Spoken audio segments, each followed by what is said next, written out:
उसकी गति रुक जाती है प्रगति की। पहले भी बात कही गई, लेकिन मैं 3 चीजों की तरफ आपका ध्यान दिलाना चाहती हूं। हमारी युवा पीढ़ी बड़ी आकर्षित हो रही है। एक नशे की आदत, एक अपराधों की तरफ आकर्षण और एक लापरवाह तेज ड्राइविंग के प्रति आकर्षण। नशे का तो ये हालत है, मैं देखती हूं इसको बुराई नहीं समझते, लोगों ने इसको फैशन समझना शुरू किया है। फेसबुक पर बड़े शान से डालते हैं, भाइयों फलाने भाई के 2 दुकानें निकल गई हैं। तो क्या ये प्रसाद बांटने की बात है? महिलाओं के नाम से लॉटरी डाली एप्लीकेशन लगाते हैं और महिला जो घर की लक्ष्मी होती है उसका नाम बाजार में दारू के ठेके के ऊपर लिख देते हैं। ये ठीक चीज नहीं है। नशा घर को बर्बाद करता है, प्रतिष्ठा को बर्बाद करता है और महिलाएं तो बहुत दुखी हैं इस चीज से। आप कल्पना कीजिए, माँ बाप ये सोचते हैं कि बेटा बड़ा होकर हमारा सहारा बनेगा और वो बेटा दारू के नशे में आंखें तैरती हुई और टल्ले खाता हुआ घर आता है। क्या बीतती होगी माँ बाप के ऊपर। सारे अपराध नशे के कारण होते हैं, सारे एक्सीडेंट नशे के कारण होते हैं। इसलिए इस चीज से दूर रहने की जरूरत है। और मैं आपको साफ साफ कहती हूं, याद रखिए मेरी बात, आपका युवा का सबसे बड़ा दुश्मन वो है जो आदमी पहली बार आपको ये कहता है पी लो बियर दारू नहीं होती, पी लो, बड़े आदमी भी सारे दारू पीते हैं। वो आपका सबसे बड़ा दुश्मन है। चाय की आदत भी छूटनी मुश्किल हो जाती है। दूसरी चीज अपराध। एक खास चीज जो मैंने देखी बड़ी नकारात्मक, अपनी जाति के अपराधियों का पक्ष लेना शुरू कर दिया है सबने, पितर बना दिया है अपनी जाति के अपराधियों को। ये अपराधी खुद बर्बाद होते हैं और अपने पीछे पूरी युवा पीढ़ी को बर्बाद करते हैं। मैं आपको एक उदाहरण देती हूं। एक ऐसे शख्स, एक ऐसे खिलाड़ी दिल्ली के, जिन्हें आज मेडल जीते हुए लोगों की गिनती में होना चाहिए था पहलवानी में, अपराध के कारण आज दिल्ली में जेल की सलाखों के पीछे बैठे हैं। ये हमारे लिए दुख की और शर्म की बात है। और तीसरी चीज, तेज ड्राइविंग। 1 लाख युवक, बाकी बड़े उम्र के लोग अलग हैं, 1 लाख युवक जान गंवाते हैं हर साल लापरवाह ड्राइविंग के कारण। आप सोचिए, 25 साल लगते हैं एक बच्चे को पालकर बड़ा करने में और 25 सेकंड में लापरवाह ड्राइविंग के कारण वो लाश में बदल जाता है। क्या बीतती होगी उस मां के ऊपर जो अपने जाते हुए बेटे की पीठ देखती है और आते हुए बेटे का मुंह नहीं देख पाती।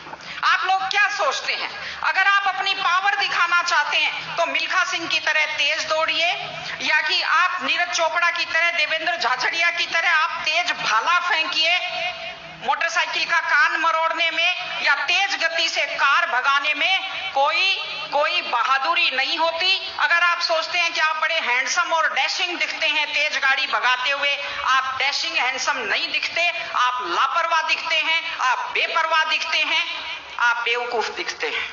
इसलिए कम से कम सड़क पर जब भी गाड़ी चलाएं, आप ध्यान से गाड़ी चलाइए। आपकी जिंदगी आपके माता पिता की भी है। एक छोटी सी चीज और कहना चाहती हूं, हमारे बुजुर्ग हमें जब पालते हैं, जो लोग खेती से बच्चों को पढ़ाते हैं, जो लोग छोटी आमदनी में बच्चों को पढ़ाते हैं, उनकी पूरी उम्र खप जाती है अपने बच्चों की जिंदगी बनाने में। और उसके बाद दुख का विषय है, बड़ा पीड़ादायक सीन मैं कई जगह देखती हूं कि एक माँ बाप मेहनत करते हुए हाथों में आइटन पड़ जाते हैं, एड़ियां फट जाती हैं, कपड़े मैले फट जाते हैं, और उसके बाद जब बेटे को पढ़ा लिखा कर तैयार करते हैं, उसके बाद पढ़ी लिखी बड़े घर की थोड़ी बेटी आ जाती है तो माँ बाप की तरफ ध्यान नहीं देते। आज हमारे 60-70% घरों में हालत यह है कि बुजुर्गों को रोटी तो मिल रही है लेकिन इज्जत से रोटी नहीं मिल रही। इस चीज को बदलने की जरूरत है। माँ बाप, मैं आपसे कहती हूं, जैसी भी परिस्थिति होती है, माता पिता आपको राजकुमार की तरह पालते हैं। आपकी भी ड्यूटी है, जैसी आपकी हैसियत है, बुढ़ापे में उनको बादशाहों की तरह से रखिए, उनकी सेवा कीजिए, उनका सम्मान कीजिए। अभी जब बात आई है तो मैं आपको बताती हूं। देखिए, ये ओंकार जी खड़े हैं, कोरोना फैला, कोरोना से अपनी माताजी को बचा नहीं पाए, लेकिन उस काल में जब इतना खतरनाक माहौल था, इन्होंने अपने माताजी की इतने प्यार से सेवा की, इतने सम्मान से सेवा की कि पूरा जो कोविड हॉस्पिटल है वो आज भी इनकी सेवा का उदाहरण देता है। इस तरह से माता पिता की सेवा कीजिए, वो अपनी जिंदगी आपके लिए कुर्बान कर देते हैं। और माताएं बहनें बैठी हैं, एक छोटी सी लास्ट बात जो मैं कह रही हूं, बेटियों को समझदार बनाइए, बेटियों को बेटा मत बनाइए, क्योंकि बेटे तो लापरवाह होते हैं। बेटियों को समझदार बेटी बनाइए, जब वो घर से बाहर जाती है तो उसको समझाइए कि वो साथ अपने घर की इज्जत लेकर के जाती है।